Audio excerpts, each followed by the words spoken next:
Editorial note. With the official alliance of the three faction leaders, as well as the Blue Dragon Corps, preparations were made to sail for the island where Wyvendale could be found. This was no small task either. Transporting three massive armies as well as their arms, equipment, and resources that will last for a 3-day journey is not a small feat, and the limited naval strength of the factions simply wasn't enough to endure the strain of such a tall ordeal. Certainly it wouldn't have been impossible for me to requisition some transport shuttles to aid the Heathmore people, but I wasn't very keen on the idea. For one thing, they were unfamiliar with such craft, and the employment of them would certainly lead to far more questions and fears than I feel I was ready to deal with. For another, we lacked the time. I was already reaching out to every ship in the immediate area. I'd called in reinforcements just in case the Heathmore warriors were unable to contain the threat. I'd done all I felt I could. And I should preface that I had confidence in the fighting spirit of the Heathmore people, but at the same time, I was being pragmatic.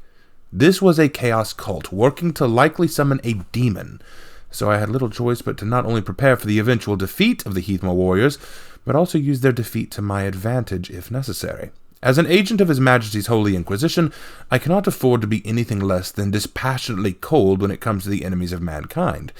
Thus, my strategy in this instance was one reflective of that. After all, I'd spent a long time thinking on the possible outcomes of this coming war. The first outcome was that the Heathmore warriors would defy expectations and overcome the obstacles ahead and stop the cult, and I confess I had my doubts about this outcome. The second outcome was that the warriors would simply be devastated before even making it to the stronghold, and I doubted this as well. Even a large chaos cult would have a hard time destroying such a massive fighting force, and I'd seen the warriors of this world long enough to know they wouldn't go down without a fight.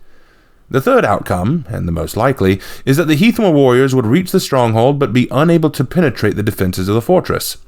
I had no doubt that the daemon would have substantial defenses in place in case the factions of Horkos or Chimera ever came to his hideaway, so, with that being the likely outcome that I saw coming, my plan was simple.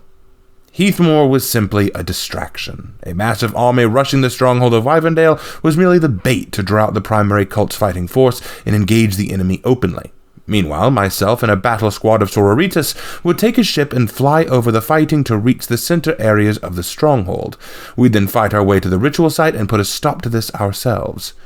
I'd also arranged further reinforcement in the event that there was a potential demon. Think of me what you will, but I was certainly prepared. But were the warriors of Heathmore. I'm pleased and surprised to say that they were far more resourceful than I had anticipated. We shall pick up our story with my own return to the events in question. After my meeting with the leaders of Heathmore, I had returned to my ship to call for reinforcements and for the aid of the Sororitas. I decided I needed to check in on the progress of the warriors, so before the scheduled departure of my allies, I arrived at the harbor to meet with Night Warden William again. And yes, I know my readers are likely weary of hearing his journal, but it really is the most complete and accurate account of the events that unfold, so, as before, I shall allow his words do the work. I wasn't particularly fond of the sea myself. As I stared out at the great open ocean, I felt a shudder in my soul, picturing myself on those rocking waters. I was a knight of Ashveld, and I would go where I was needed, but something about the sea made my heart quiver somewhat. I was grateful for any and every distraction, and thankfully there were many. True to their word, the three monarchs had rallied every ounce of manpower they could muster for this. Samurai from 9 different clans answered the Emperor's call, lending the aid of nearly 9,000 men. The Vikings were even more responsive, with 8 jarls from various territories across Valkenheim, pledging 11,000 warriors. Ashveld, unfortunately, had a little less to give. The destruction of the Iron Legion had done larger damage to us than we'd ever expected. Only 5 legions answered the call. Including my own noble legion, there was the remnants of the Iron, the Glass Legion, the Stalwart Legion, and the Onyx Legion. All around, based on that strength alone, we offered 7,000. Of course, that wasn't an entirely accurate number. The warmongers of the Sisters of Lupin offered their swords, providing nearly another 1,000 troops, and somehow Queen Eleanor had pulled strings to call in the support of an entire company of Black Priors, which made up about 300, so perhaps it was more accurate to say the knights accounted for nearly 8,000 or 9,000. And then there was the Blue Dragon Corps. I'd underestimated their numbers, and I was surprised to see them arrive with a force of nearly 5,000. But Tian Qilong had provided even more than that. In fact, he may have single-handedly provided the most important tool in our invasion fleet. The Pirate Queen Fan Ling and the entire Black Flag fleet. And that fleet had far more than mere pirates aboard. I was actually beginning to feel hopeful about this expedition. As I looked out at the progress before me, I felt a familiar presence beside me. She moved as silently and smoothly as a shadow. I turned slightly to acknowledge my sister. "Everything all right with the warmongers?" I asked. She nodded her head, removing her helmet, showing her black hair braided and short to be ready for battle. "We're prepared, or rather as prepared as we can be. Fonling has arranged our ship, so I suppose we're ready." "Excellent," I answered. There was a pause. I knew she had more to say, but I didn't rush her. I had waited for her to finally say what she wanted to. "I suppose that father was right about you." I closed my eyes, not wanting to have this conversation. Was he? "He always said you were meant to do great things, but admittedly, I don't think this is quite what he had in mind," she answered. "You mean commanding an entire legion of knights?" "I mean unifying the factions of Heathmore," she answered. I glanced at her. "That was the Orcs and Chaos Cult, not me," I answered. "If it were only a common enemy that could unite this nation, Apollyon would have been unsuccessful in the past. You give yourself too little credit, and that humbleness of yours pisses me off." "That? I assumed you were just always pissed off." "I'm not always pissed. If I'm being honest, lately you—" "Ah, there you are." I turned before I could hear the words my sister wanted to say. There, walking towards us, was the Inquisitor Joseph Corvon, but he was joined by 3 of the most intimidating suits of armor I'd ever seen. They marched in step, with 2 behind the Inquisitor and the other beside him. They stood only slightly taller than him, but that might have been due to the incredible armor they wore. It was like nothing I'd seen, like metal and yet not. Black as night and with white and silver trim. Crimson emblems adorned it, and there was one that stood out. A large rose with a spear impaled through the center and out the top. I also noticed that based on the shape of their armor, these 3 were women. While the back 2 women wore face-covering helms with red eyes, the one in front had short white hair with the left side of her head shaved almost like a shaman or Jormungandr warrior. She had deep red eyes and a stern face that lost none of its femininity. She had a longsword strapped to her side, though it looked heavier than even my own, and there was another one of those strange box-like weapons on her thigh that I'd seen on the Inquisitor. The Inquisitor himself smiled at me and bowed. "Night Warden William, I hope I'm not interrupting anything." "No, it's fine," I answered, unable to take my eyes off these women. "Are these allies of yours?"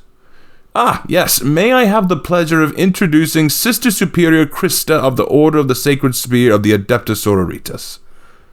It was a jumble of words I hardly understood, but the woman Christina gave a polite bow to me.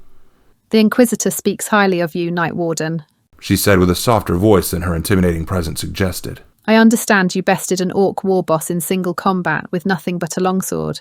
Truly an exceptional feat." "I had help," I replied. "Like I said, sister," Joseph chuckled. "The Night Warden is too humble for his own good." "Indeed, you should take pride in your accomplishments, Night Warden," she agreed. "Forgive my rudeness, but why are you here?" I finally asked. "Yes, I apologize," Joseph laughed. "I came to inspect your progress and to allow the Sister Superior to meet the brave heroes of Heathmore, who she will be assisting along with her battle sisters." "Assisting?" I asked. "My order and I have been asked by the Inquisitor to lend our aid in the coming battle," she explained. "They will be under my charge. You need not worry about them or their orders. I merely wanted you to know that they are here and to not consider them a threat," Joseph assured. "Well, I have no doubt you're formidable. I can see it in your stride and how you carry yourself," I answered. "I am grateful and honored to have such mighty warriors at our side." "Thank you, Night Warden.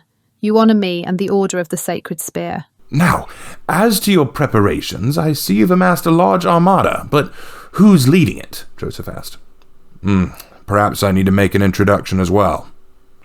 Leading Joseph and his sisters to the center of the harbor was simple enough. No one dared get close to him or the armored warriors beside him. So within 10 minutes, we were entering the primary hub where Fan Ling was giving orders and directions. Fan Ling was a Wu Lin in ethnicity. She had long black hair tied up in a regal style with a ruby crystal ornating it. A veil of golden coins covered her lower face, and her deep brown eyes, the color of the sea floor, was shifting over and around her. She wore an emerald and turquoise sailing cloak and uniform, and holstered at her waist was her Ao-Chin cutlass. "Captain," I called as we approached.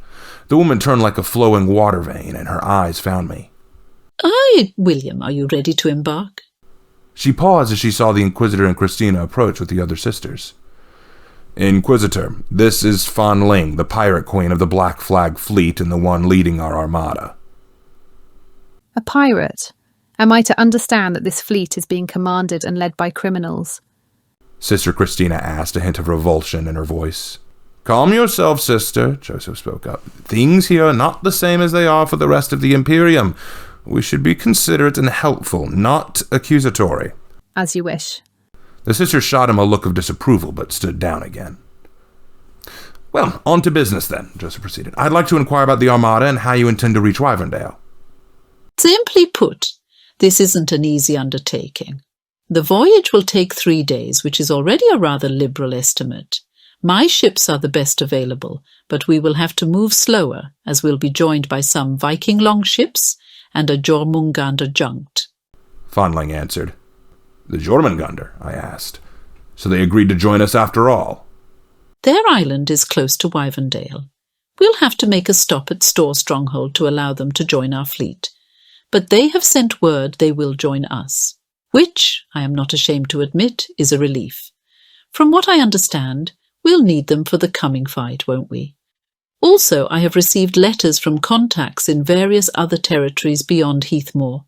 We can expect a few Outlanders besides my crew to join up with the fleet. I wouldn't expect anything large, but certainly reinforcements of some repute.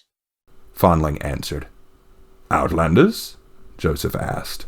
They're warriors and people beyond Heathmoor who hold no allegiance to Ashfeld, Valkenheim, the Mire, or the Wu Len, I explained. I forget that you're not familiar with our world and its ways. Will they be efficient in coming to the fight? Joseph asked. I'd say so, I shrugged. We have no reason to doubt their overall capabilities. This is their world, and they'll fight for it just as we will.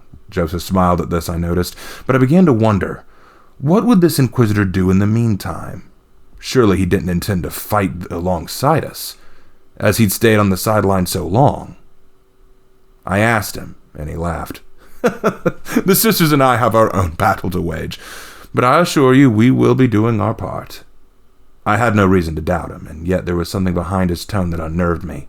It was like he was talking through me, the way you console a dying friend or family member. It was clear his thoughts on our chance of success. Why else would he bring in such powerful warriors as these Sororitas? Clearly, I needed to do a better job of dissemination, either that or William is remarkably perspective. As you say. So, when is departure? Joseph asked. Ideally, I would like to wait another day or two. I feel a strange wind, and I suspect a typhoon is brewing out there. However, William stressed the importance of this mission, and I suppose that waiting around would be counterproductive. So we leave at sundown, as the tide will be favourable. Fan Ling replied. Well then, I suppose there's little time to waste. Should we prepare for any dangers on the open sea? I asked. We're going up against a massive cult of traitors and heathens. Of course we should prepare for danger, Christina growled. She was far more right than she realized. After all, we didn't even reach the island before we encountered our first great obstacle, but I think I'll save that for the next entry log.